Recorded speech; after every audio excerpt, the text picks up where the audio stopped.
Hello, everybody, and welcome to W Talks at WinP with me, Nupur Garg. I hope you're all geared up for our chat today with the one and only Bala Deshpande of Mega Delta Capital as she decodes the India tech and entrepreneurial opportunity for all of us. Welcome, Bala, and thank you for joining us today. Hi, Nupur. Hi, everyone. Good to be here. So, Bala, let's start this conversation. I am dying to hear so much more. You are one of the earliest tech and VC investors in our country, and your journey in the industry has truly been really remarkable. So, could you please take a moment to share some of your key highlights and milestones from your career for us? Sure. Nupur, this is my 23rd year in investing. Of my 33 years of work experience post MBA, for 10 years was operational and 23 in investing. I would basically characterize my investing journey as one of India's journey. I mean, I have seen sectors evolve, I have seen stages evolve, I've seen exits evolve. So it's been a fascinating journey, if I may say so, because India, as an investing market, is still in its teens. I would say it's not yet, mature to a mature industry. So all the pains of growing up and all the opportunities of growing up as is what I enjoy most about our industry. You have seen it very closely, so you know that we still fight over terms between the Series A, Series B, and Series C investors. we still we still are figuring out how does an liquidation preference work. So very interesting times, very highly involved in businesses. As a team, we believe not invest and leave, but invest and build. So that's something that particularly is something that I enjoy because I love building businesses. So that is my highlight. I would say that I have seen so many young companies grow bigger and bigger. Some companies grow and falter. So yes, seeing the good and the bad. My my biggest joy comes from companies that have grown from a 2 crore turnover to becoming a $6 billion market cap company, and you know who I'm talking about. So yeah, so when you see exceptional entrepreneurs, you get a very close, upfront, ringside view of their journey. So in some Yeah. sense, it's a vicarious pleasure of seeing businesses get built, entrepreneurs becoming hugely successful. Recently, there was one of my entrepreneurs who took home a good amount of money, and I messaged him saying, "Kis rahi se pala pada hai." So yeah, it's great times in India today, and I hope as we march towards the $5 trillion GDP mark, we will see much more exciting times. Bala, I can't resist myself in asking this. You said something about the industry being in its teens. Are you saying these are the most difficult years, speaking as a parent? So, so I'll tell you, absolutely bang on. That is what I meant to say. So when I was in ICICI Venture, I think we were at that stage when we were having the young industry, right? We were pretty much setting the rules. We were explaining to people that what an equity product is, right? Because we would go as ICICI Venture and they say, "आप कितना interest rate लेते हैं?" From those days, Yeah, we are yeah. we have come a long way. But what I having when I was part of NEA and I used to go to the US very often, what I really miss in India from investing landscape is the kind of smoothness that you see between Series A, B, C. The kind of understanding that they have about when a Series A investor is asking for an exit, the Series D investor doesn't protest about the company spending time on it. Yeah. Small things like this, or even the amount of time that is taken to agree on a shareholder agreement. All of these things are indications of an industry that is still finding its feet. Even Agreed. valuation discovery is still mysterious thing here, because you, as a Series B C investor, we think the Series A guys have paid too much, and the Series A guy thinks that we are being too stingy. And when we are trying to exit, we think that the Series D guys are being stingy. So, so I think this whole Yeah. food chain of our industry needs to mature across all stages, needs to find its foothold very firmly, and we need to find very steady players in each of these segments. Then we will come to our own. Absolutely fair point, Bala. You spoke about some brilliant entrepreneurs that one occasionally and with great luck gets to work closely with. And, you have been closely involved with, one of our original greats, as we call them. You've been on the board of InfoEdge for a very long time. How has that experience helped shape your perspective, and what insights can you offer on the evolution of the tech landscape in India based on that vantage point?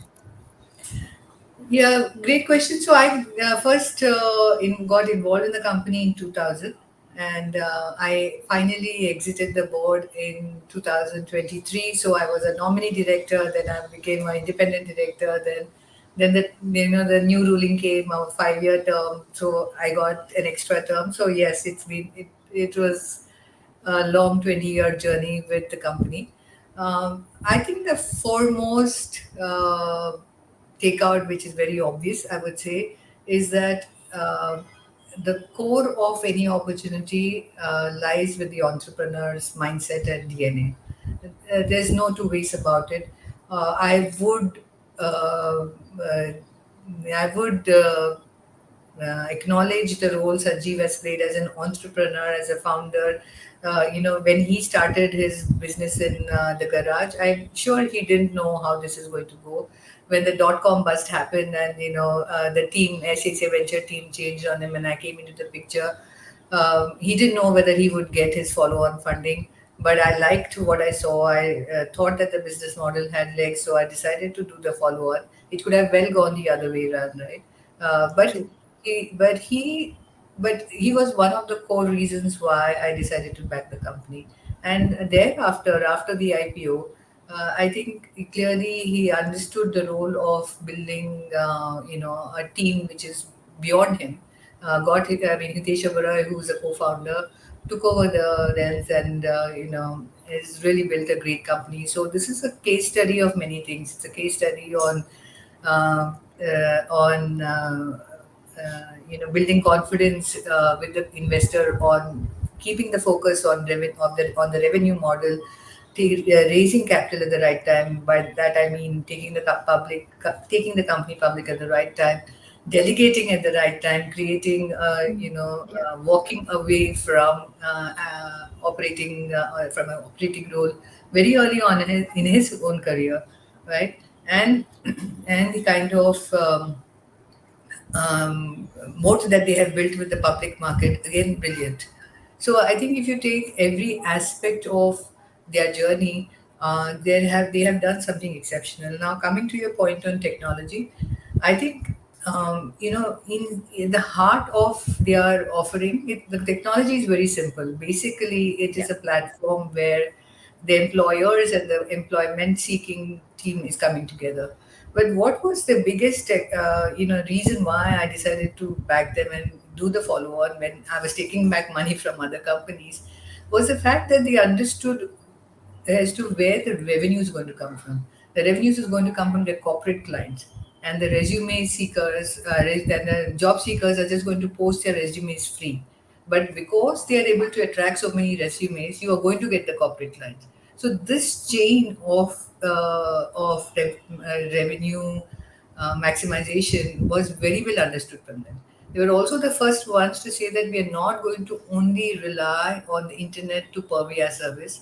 They had a physical sales force, which actual street out to field, going to corporates, selling them their service.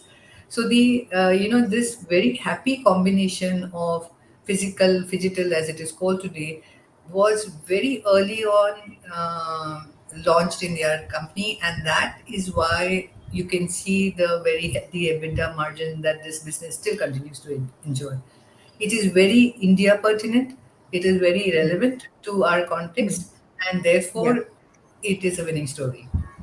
So it's not tech alone. Of course, tech today, with the kind of AI initiatives that you're doing, they've launched a slew of products. I'm sure you know better than me now because it's a listed company. But whether it is in resume services, whether it is in better matching algorithms, all of this is basically something that the company does naturally, and technology is a very core part of it. But the way it started and the way it evolved is what has made the company successful.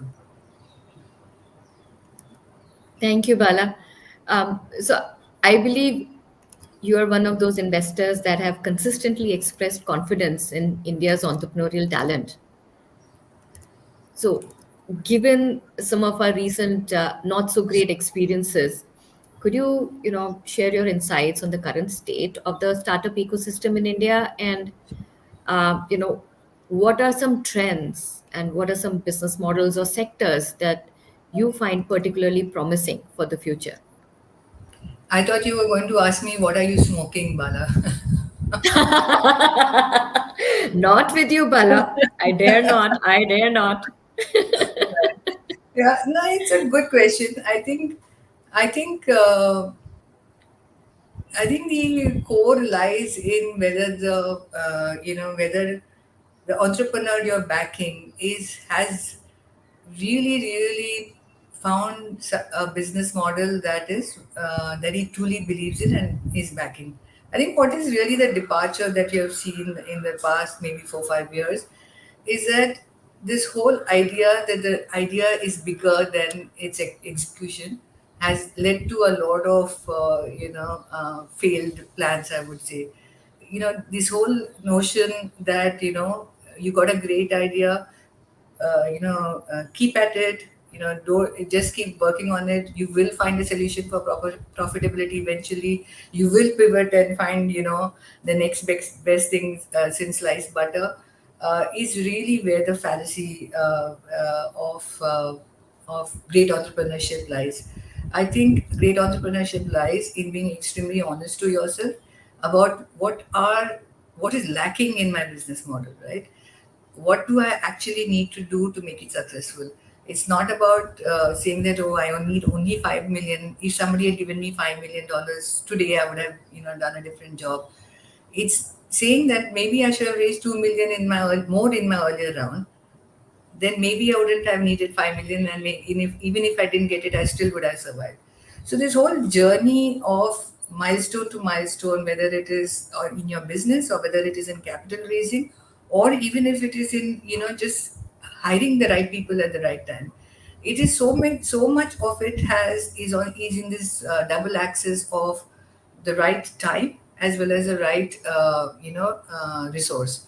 So you just don't go and raise $1 million when your company is actually begging for 5 million. That's one. If you don't get it, that's another matter. Still keep at it while going at it. Second is you started with a set of people you think are great. Then you start realizing that no, from the competency I require to what I actually have, the gap is only widening. Take a call, and all of us are fall into this trap of saying no, I'll manage with who I have. How can I let him go? You know, he was with me right from day one. The opportunity cost of not taking a decision on time is something that I think is tremendously high in our country, right? So even the adoption of tech, right? I have seen so many Mhm. entrepreneurs take a lip service, do a lip service to adopting technology. Oh, yes, of course I use technology. I'm using cloud. I'm using AWS. That's the extent of That's the technology. yeah, delusion that Yeah. they often fail prey to. But having said that, I think these are the traps, irrespective of which decade I'm talking about. The traps may differ, the perception traps about themselves may differ, but every entrepreneur goes to the journey. The young entrepreneurs somehow are far more resilient and more responsive to change than the older ones. That's the only difference I find. But the young ones have this big problem of saying that, just because an investor has given me $100 million, I have arrived. That needs to change. So, so when I say that, yes, the entrepreneurial mindset is definitely changed. I think it has definitely changed for the better, except for a few sectors where I think there's too much money chasing those deals, like in the consumer tech space. But everywhere else, there is much more tech savviness. There's much more, quick decisions on people, on capital, less worry about dilution that has happened, and the capital market is. All of us are also responding to that. So it's just not the availability of entrepreneurs, it's the quality of the entrepreneurs and enough money backing them, which is why I believe that, it's a great time to be an entrepreneur today. And some sectors or trends that you're particularly excited about?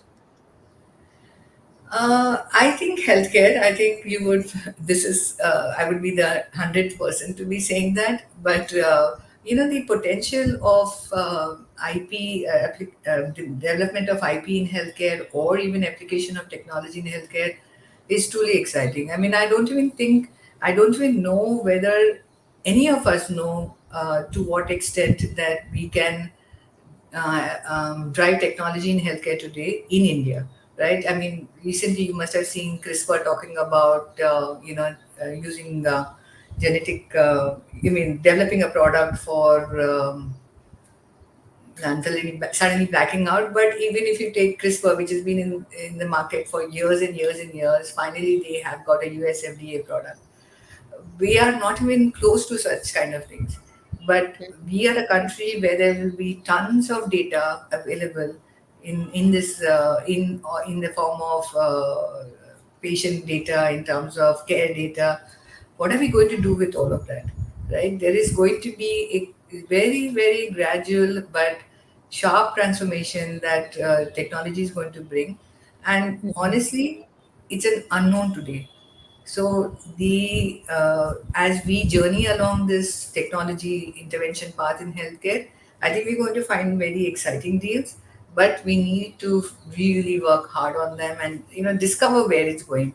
It's not an obvious, but we talk about greater patient engagement, we talk about greater patient quality care, we talk about data mining for personalization, but these are mere lip services, and I don't like to use these cliches just to say make a point. I really don't know where it is going, but we are making sure we turn every stone to find out what is it that we should be backing in this new world, in healthcare specifically. I'm most excited about the application of technology in healthcare. Thank you, Bala. Um, just going back a bit to how founders are orienting themselves.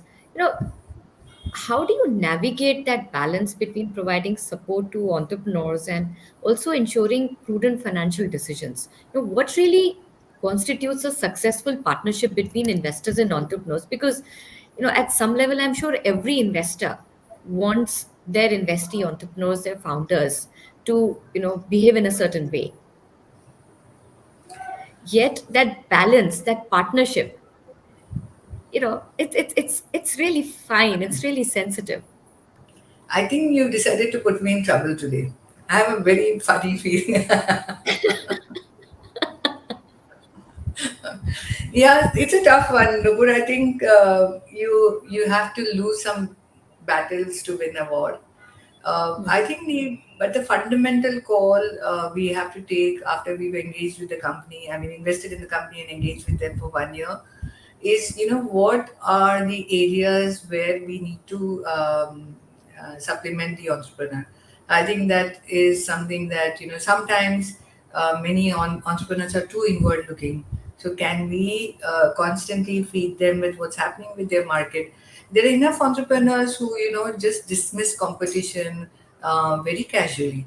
That is something that troubles me the most, because it's the Yeah. easiest thing to do. It's a lazy man solution to countering competition. But if you were to be very honest with yourself and say, yes, the competition is doing XYZ better than I am, what do I do to counter it? Maybe I don't counter it directly, but find indirect way to or find another element to be better on. Then that is a much more better approach, I feel, as a business builder. So very often we find the what I would say the soft spot very early on, right?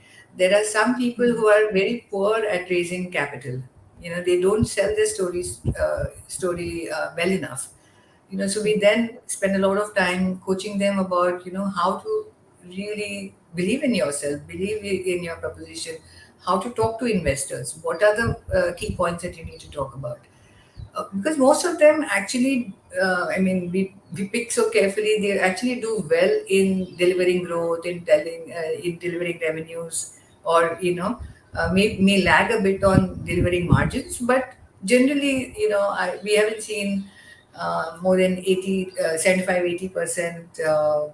I mean, 20 to 25% underperformance, I would say, on that number. Invariably, plans are never met, but it's not a huge yawning gap that we see, especially because we come in, as you know, in Series B onwards.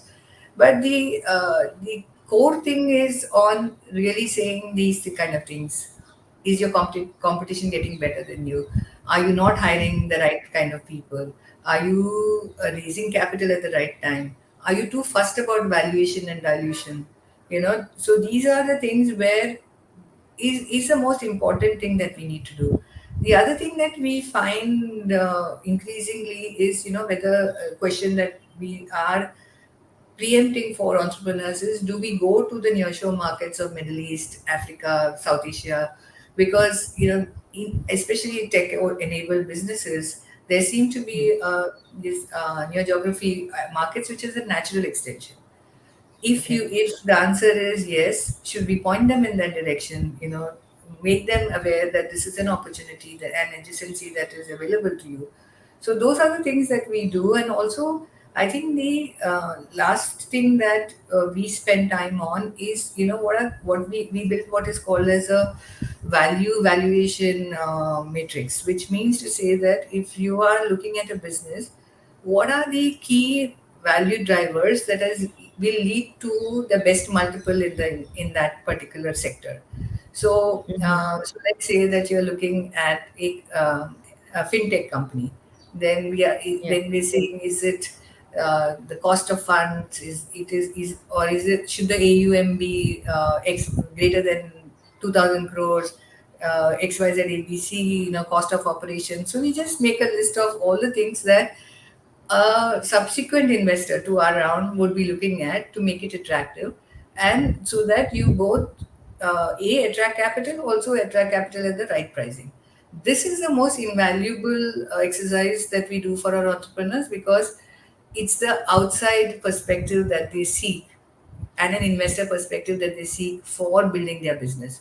Because if, for example, in a company, international presence is an important value driver, then they should be Yeah. doing it earlier than later. And that's how you can uh, win consistently across rounds. But it's an art of tightrope walking, because there are many times when you meet this point of resistance, as we call it. You step back, don't take up the fight, but come back at it at an appropriate time. So it is an ongoing and gentle management, and sometimes you have to follow the Japanese art of war, where you think it is, make them believe it's their idea, even if it is coming from you.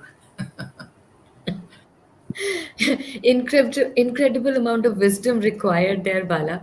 Bala, can I just ask you something? When we talk about competition, and you brought up the point of competition, um, I sometimes wonder for many of the businesses, really, how do they build a moat? When you say sort of go back to the traditional quotas model and you sort of look at what is my competitive edge, what is my advantage with tech models, is it first to market? Is it speed? Or is it having investors with deep pockets? I mean, how do those businesses, as businesses, develop that moat? Great question. So I think it's getting harder and harder in technology to get the mode, because you have all these open source tools. You have AI Hmm. coming in now. So Yes. yeah, it's a very very pertinent question. I think but again, it goes back to the starting point. When you are starting a business, you have a natural advantage in it. If you have already got experience in that vertical or industry that you are doing in, that industry experience is invaluable in creating the moat, right? Because then Hmm. you know what not to waste your money on, right? You don't build this Right. very fancy product or solution that the industry doesn't want, right? So Yeah. being part of the industry that you are going to finally or market that you're finally going to offer the solution or product to is very invaluable. The other thing is, access to clients. I think one of the biggest friction that technology companies, especially in India, have is that your is the length of the sales cycle, right? Because you can get you can get caught in a 6 month sales cycle, which is very very long. In according to me, it should not be more than 2 months for you to be really a tech company. But it's much longer in India because you have this whole base of uninitiated client base, which is just getting into technology. And they Hmm. have jumped an entire three-tier architecture cycle and come straight to cloud Hmm. first place. So they have zero knowledge. Now they're taking a decision whether to go with A company versus B company without having the wherewithal to essentially judge what would work for their business. So but if you as an entrepreneur, I'm saying I'm Bala, I worked in this industry and have access to the top 10 players in the market, and I Hmm. just need to set up a call. I already have credibility on my side, and I can already, reduce the friction of sales considerably. So I think that is another starting point advantage I would say, which ultimately builds a moat for the company. And the last point is, of course, whether you're really, future-proofed your technology. If you're a tech company, Hmm. you don't want to be disrupted, right, by another Right. player who is already the next one. So Yeah. the strength of the tech team is really what the moat is, because Hmm. today you are let's say a data mining company and you're not using AI. What are you going to do? The other thing that I find very interesting is this whole thing about access to data. I mean, you you surely would have kept in, track of Tesla. One of the biggest thing that, the Tesla insurance that they talk about, and the amount of data they have access to, which is, only privy to, available to them, is a big, big moat, because no matter what tools I apply, I don't, if I, as somebody who is trying to, build a insurance product based on data, on your driving patterns, etc., who better than them? Yeah. So similarly, the problem in India is that there is a lot of data, whether it's Hmm. banks, financial, the BFSI sector, or even telecom companies. But how is it going to be finally be available to an independent company is not clear. There is these whole data privacy issues that come up. So Yeah. so each and every part of the tech industry that you take, you will find some very peculiar angular issues, which if you recognize early on and are able to beat that, then stay ahead of the competition. Got it. Got it. Got it. So, Bala, just flowing into this conversation on data and analytics, and we have a question related to the same, which I'll just pose in a minute. You know, you've spoken about the significance of analytics in decision making, and in predicting market trends. So, how do you see these advancements shaping the Indian investment landscape, particularly in venture capital? And how actively do you use data analytics in your decision making at Mega Delta? So, a little embarrassing, I must say, this question, because when I was with NEA, I just wanted to use any analytic tools that we could use. I was very much, when I was in ICICI Venture, Renu put me in charge of the knowledge management system, where I spent years along with the vendor to build this fancy um, system that ground up. By the way, that time there was no cloud, there was no BI tools, nothing. And honestly, it comes down to how you use it, right? It's not about the system or the package. I went through the best in NEA. I used Tableau. Tableau was our investing, one of our investing company. Quick insights, something called quick insights. Uh, so the reality is, I think it's very hard for a system to capture the insights that you pick up as an individual. So from a quantitative data, I think it is easy. I think it is, one of my pet projects which I haven't yet got get going in Megadelta is to look at industry-wide deals. I mean, we get a lot of deals, right? Industry-wide deals. You look at it from the data that is provided to us, both from projections and from market data. Have a document reader or something to read, capture, and then give you a trend line. It is possible. I mean, there is a US company that does it, but but honestly, because we are a very small, close knit team, we spend hours talking to each other, transfer information, transfer knowledge, and don't really use it. But yes, I think. There was a very intriguing article in the US, in a US magazine, about how VCs are going to be replaced by AI. Aha. Now, I don't know how much of it is a reflection on the VC industry personnel and the AI companies. But take your pick. Take your pick. So, Okay, I don't think I can comment on that. Yeah, that sounds a bit like science fiction. Machines yeah, taking over but if you humans. think about it, it is. I mean, if you look at AI capability, and not forget Chat GPT, but even otherwise, uh, the missing link in our industry is honestly the what I call the insights data. You come to me today and say that, or rather, let's say that we feed an AI machine, and just thinking aloud here, bear with me, on D2C investing, right?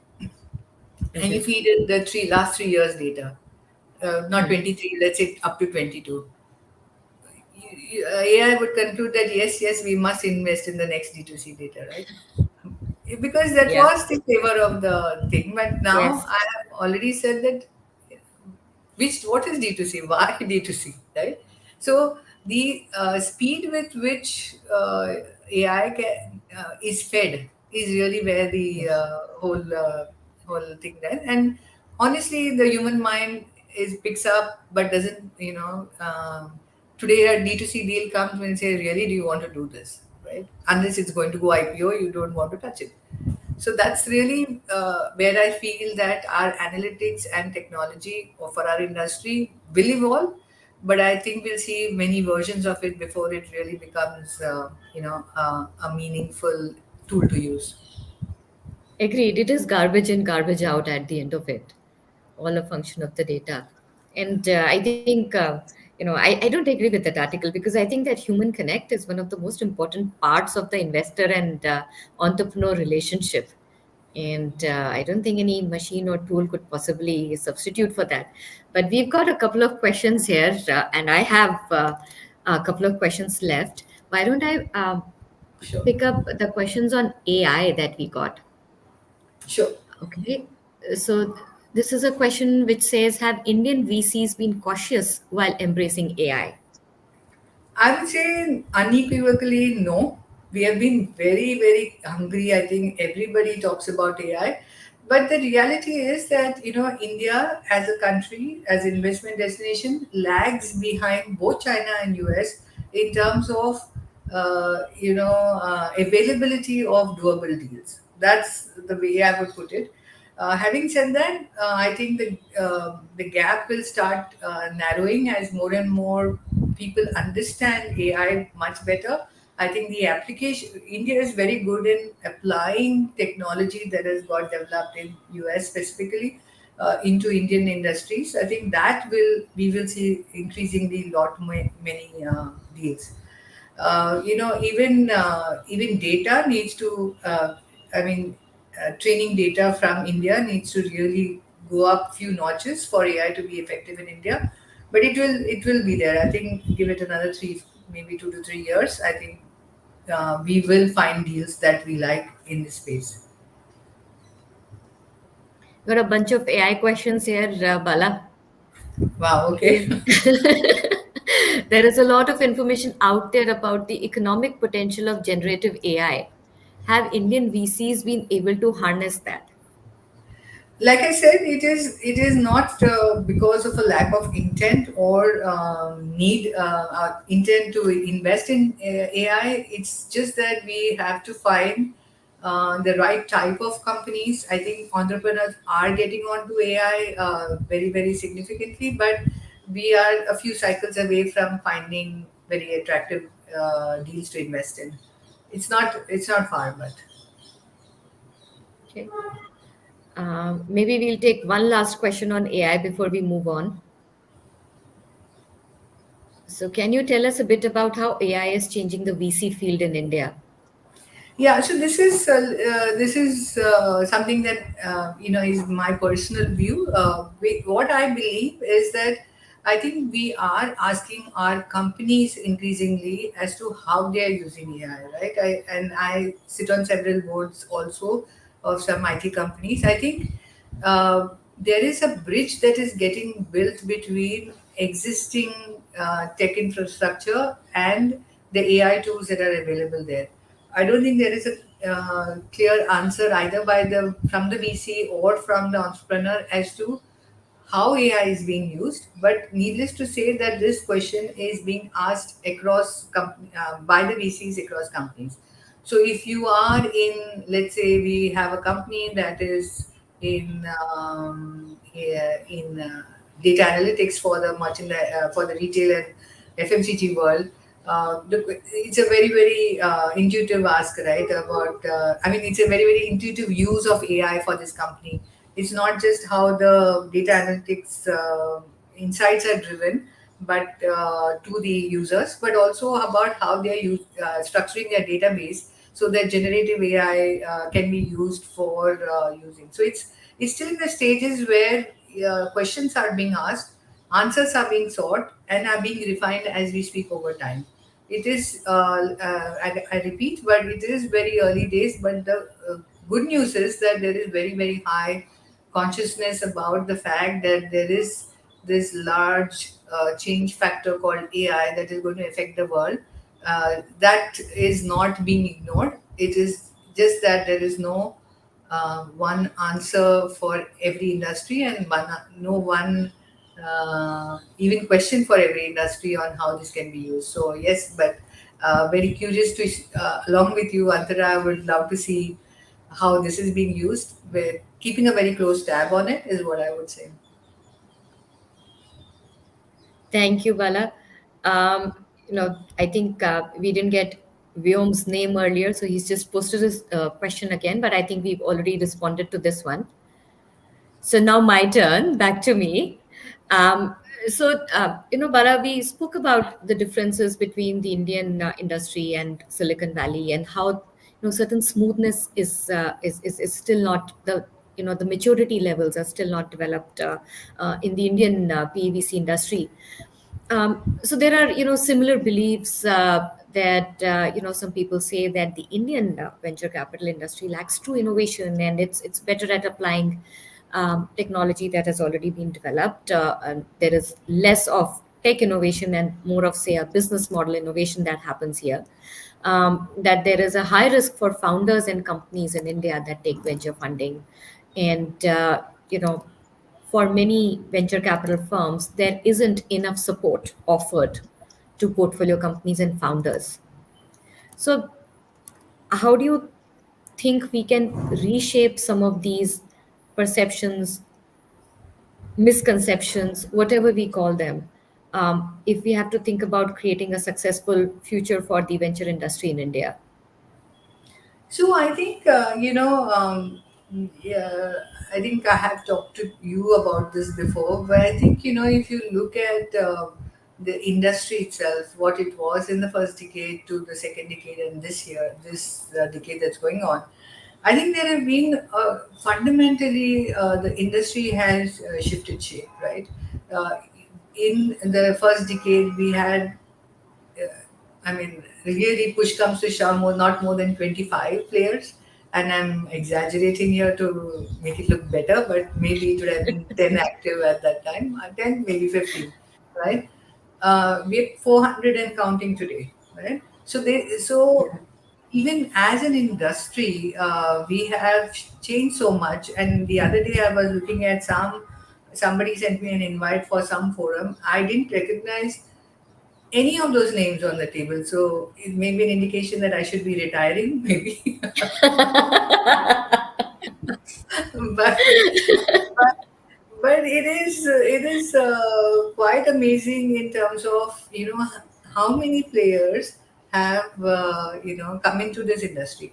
It's great, but it also means that as they shape their businesses, you will have this sum of parts that looks very very odd, right? So the classic example of the six blind men and the elephant. So somebody who's looking at an early stage investor who has maybe 30, 40 companies in his portfolio and hardly attends board meeting will come to the conclusion that you're talking about. Whereas somebody who is, in the more mature stage, sits on boards, or even the late stage guys who, more or less run the operations of the companies. Excuse me. Sorry, Sure. it's a little it's a little mixed bag right now, and that's why this perception about, depending on who you talk to and which part of the industry you touch, you form a perception about the industry. So but I think the fundamental things that we need to take care about is that um, is only three things, right? What impacts each and every element of each and every player in our industry is how the valuation build up happens, right? So if an angel investor is saying, oh, I like this guy, I like the idea, I'm going to be willing to give him $100 million valuation, and then the same thing is done by the series A guy, by the time it comes to me, and with all business plans, they don't necessarily meet their numbers. By the time it comes to a series B guy, we are saying $300 million for a company that is doing 5 million in revenue. What am I what am I missing here? Right? Yeah. Because Yeah. if I enter at that stage, then I have to at least make a 2x, which means that the company has to go from 5 to 50 million before I even think of a $600 million valuation, or even 100 million, right? So what we really need to be very we need to really, I'm hoping will happen, is that the maturity curve on valuation and the understanding of each of the investors in every stage as to how much capital is really required for this company to reach a logical point of existence is very very important. I think if we follow this one discipline, and the second discipline being that we are all fund managers, we all enter a company to exit, right? So just be very, very mindful of the fact that you are entering a cap table where there are investors who will be seeking an exit sooner than you. So don't spoil the party. be very mindful of the fact that they may have to exit at a discount to your round. So just don't get, so all these pushes and pulls that we have amongst ourselves, we get that sorted first. Because then when we present a face to the entrepreneur or a company, then at least, the skepticism that they face about us will go down. And if the relationship between the entrepreneur and us gets smoothened out, then our limited partners will get a better perception about us. Very fair point. Very fair point. Bala, this is my last sort of long question, and then we'll get into the rapid fire round. Um, your I perspective, I'm your dreading the rapid perspective. fire. No, it's simple. It's just four questions. Okay, Uh, let me do a current Johar on me, right? Do This- I need to figure out a hamper, huh?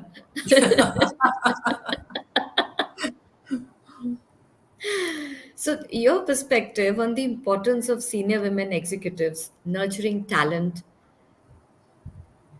how can women in leadership roles contribute to fostering an environment that empowers and supports the professional development of other women in our sector, whether as investors or as founders and entrepreneurs? So I have a very, very strong feeling that I should be the one asking you this question, and you should be answering it because you are more equipped and competent to answer it. But my question has always been do. I mean, my answer has always been do that because, recently we had a summer intern who was a young, bright woman. In you know what happens with interns, right? They don't get too much exposure to meetings and all that. I just dragged her to two or three meetings. I said, come, just take notes, it doesn't matter. Don't have to you don't have to prove that you're smart, nothing, just come. So, that is the first fundamental step, saying, remove the pressure of performance from anybody young man, I mean, women, man alike, but women per se, as you know, put this very onerous burden on themselves of proving, they're good, they're better, much faster, whatever you want, and therefore tie themselves up in knots. I think that's one behavioral trait. I may be generalizing here, and apologies to all women who don't agree with me on this one. But I find that as a common trait. And in fact, today I was talking to somebody about, when I got onto boards and fairly big boards without, in 2000, after it took over the large portfolio that I got, very, very large, significant boards of well known companies. Also, I was sitting on them. I didn't have a mentor. I didn't have the fear of being looked down upon or not heard or mansplained or whatever the word is. But I would I would say that I was maybe fundamentally lucky to get a 101 on board meetings and have the gumption to take it on without having all this mentoring. So I truly believe that you throw a baby into the bathwater, let it swim, and that's the best thing that can happen to us. But to your point, we recently were talking to a couple of women to get them at the most junior level. And once again, I realized that even in the interview process, the kind of diffidence that they come with is something that I not understood why. I would first of all, I think, internally align this whole confidence angle, saying that, look, I am not less than anybody. I'll be very honest also, my own view of board mentorship, mentoring women to get on boards, I say, why do you need them? Why do you need it? Are you implying that if a man getting onto a board for the first time doesn't require mentoring, a woman does? I mean, I'm controversial on this one, so I should not talk too much No, no, about it. no, I absolutely love this, Bala, because there is a part of, I think, every woman. that says that I am good enough. And by saying that I need to be trained, are you trying to imply that I am not? Yeah. I completely agree with what you're saying.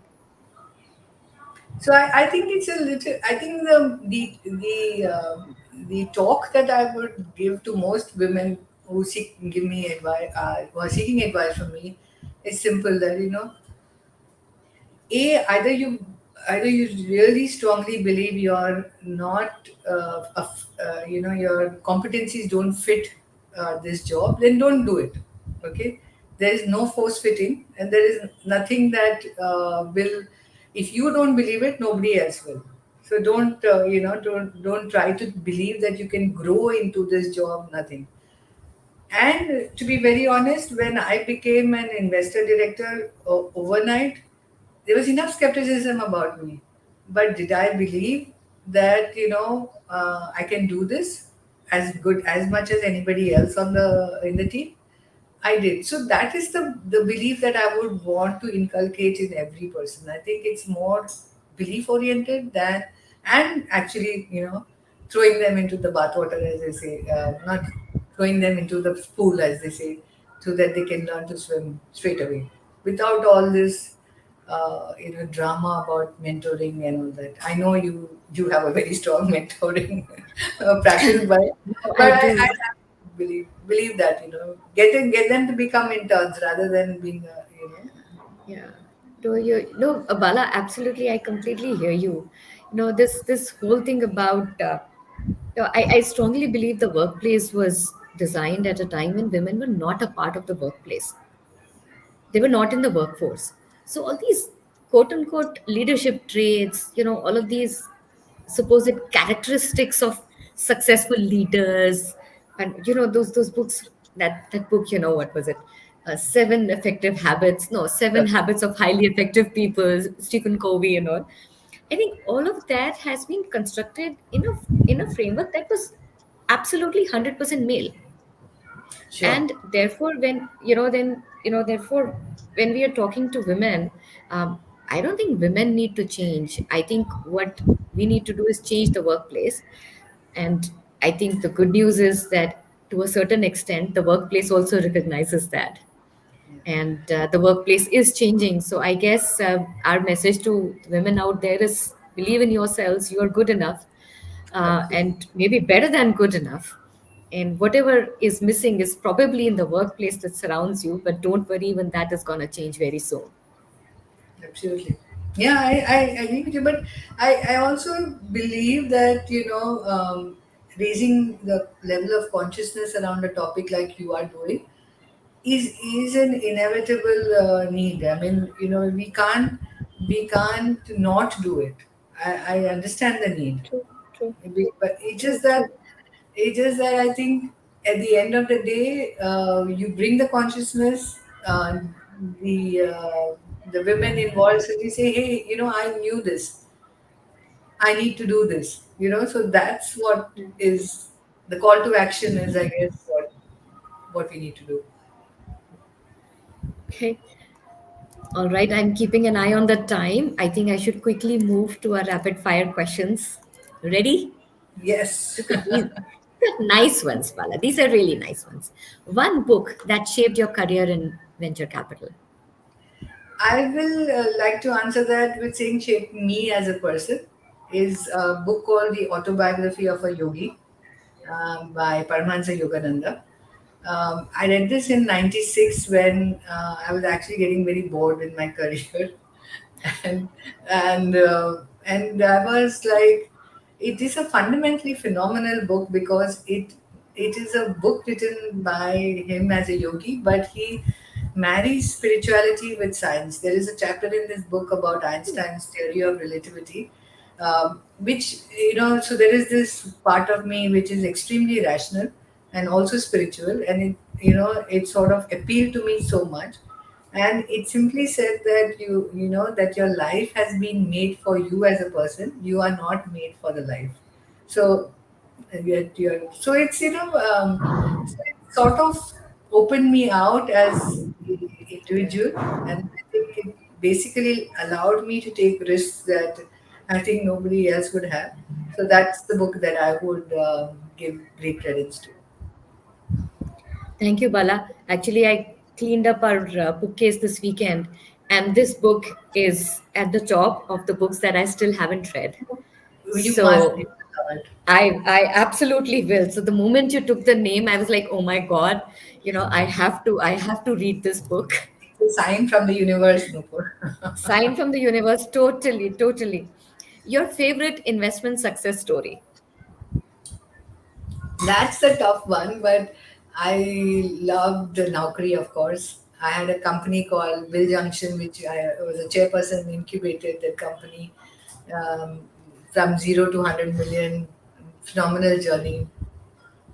I love so many actually. I one of my first pipe deals was a 6x for me, Nagarjuna Construction. Loved that deal too. I walked in with a cup of coffee, walked to the CFO and said, I want to be in your company. That's how I Wow. found that deal. Yeah, so I'm fortunate actually. There are lots of multi in my current portfolio. First Cry, you know, great exit for us. So love like Supam, like who he's just filed for the RHP, so I can't talk too much. So, but he's nice. I've been blessed with many journeys, so can't pick a favorite, but I've named a few. Named a few. Thank you for that. Um, a piece of advice for aspiring women in venture capital. You touched upon that a bit, but if you had to sort of say one line, what would you say? I would just say that venture capital is a very close-up personal business. This is about your thinking, your judgment, and your people skills. So it is. People will tell you that it's a very financial investor kind. It's a financial thinking kind of a thing, but honestly, if you ask me, understanding the balance sheet and understanding P&L and understanding growth plans is the easiest part of the job. So earlier people used to say, "Oh, you're not a finance person. How are you managing?" I said, "Who said I'm not a finance person?" First of all, because even in Yeah. marketing, when you had to do project P&Ls for your products. So you had a lot of background on that. So I think all these, this kind of what I would call. Clustering that people do about jobs, just forget about it. So remember that you need to keep yourself in the center of this. How aware are you of what's happening in the market? How are you watching your own black box? Because I keep saying that venture capital is about the finding the reality between two extremes, which is unfounded optimism and baseless fear. So, be very aware of your own self, because what you think will impact your decision, and your decision will impact the returns that you deliver. Awesome. Your motto or mantra in professional life? Don't let other people's perception of you get in the way. What a brilliant ending to a brilliant conversation. Thank you, Thank you Nupur. so much, Bala. It was an amazing discussion with you, as always, full of pearls of wisdom. No, just a tiny bit of time we got from you, but learnt a lot. Thank you so much. Thank you, Nupur, for having me. As usual, yeah, and as you promised, your rapid fire was nice. Thank you. Enjoyed, enjoyed being here, and I hope to see you in Bombay soon for the board meeting. I don't know whether in person, but look forward. Look forward. Thank you so much, Bala. Have a fantastic week ahead. Thank Thank you. you. Bye bye. Bye.